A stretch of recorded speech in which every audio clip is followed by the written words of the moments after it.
నాలుగవది lord, అదర్ది total అని పెట్టారు.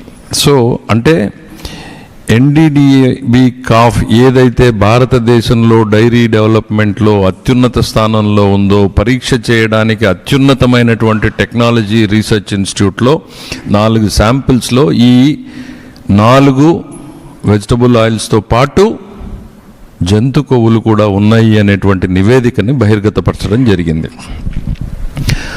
అది గౌరవ ముఖ్యమంత్రి గారి దృష్టికి రావడం, వారి మనసులో ఉండడం, ఎన్డీఏ శాసనసభ్యుల సమావేశం జరుగుతున్నప్పుడు ఒక ఆవేదనతో గౌరవ ముఖ్యమంత్రి గారు దాన్ని శాసనసభ్యుల ముందు పెట్టారు. గతంలో ఈ రకంగా జరిగింది, మనం ప్రక్షాళన చేస్తున్నామంటాం. ఆ తర్వాత పెద్ద చర్చనీయాంశం కావడం, ఆయనకు ఒక భక్తుడిగాను బాధ్యత, ముఖ్యమంత్రిగాను ఆయన బాధ్యతది ప్రజల ముందు పెట్టాల్సినటువంటి బాధ్యతని అదే ఆయన నిర్వర్తించారు. అందులో ఆ రోజు ఉన్నటువంటి రిపోర్ట్ని ప్రజల ముందు పెట్టారు ఆయన. అనంతరం జరిగినటువంటి పరిణామాలు ఏంటి అనేటువంటిది మనం చూసాం.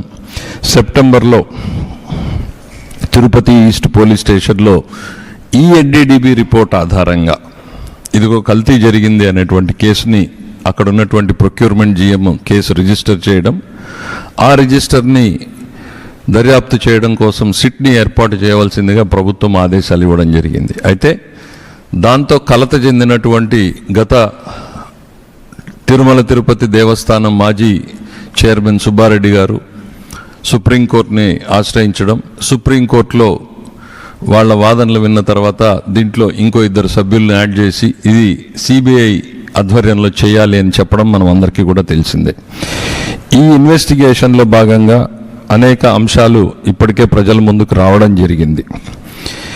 ఒకవైపు ఈ సిట్ ఎంక్వైరీ తర్వాత ఒకటి ఛార్జ్షీట్ ఫైల్ చేయడం, సప్లిమెంటరీ ఛార్జ్షీట్ ఫైల్ చేయడం, ప్రభుత్వానికి ఒక ప్రత్యేక నివేదికని ఇదిగో ఇందులో జరిగిన తప్పులు ఇవి, వీళ్ళ మీద అధికారుల మీద లేకపోతే బోర్డు సభ్యుల మీద మీరు చర్యలు తీసుకోండి అని ఒక నివేదికని, తిరుమల తిరుపతి దేవస్థానానికి భవిష్యత్తులో జరగకుండా ఈ రకంగా నివారణలు చేయండి అనేటువంటిది ఒక సలహా ఇవ్వడం జరిగింది.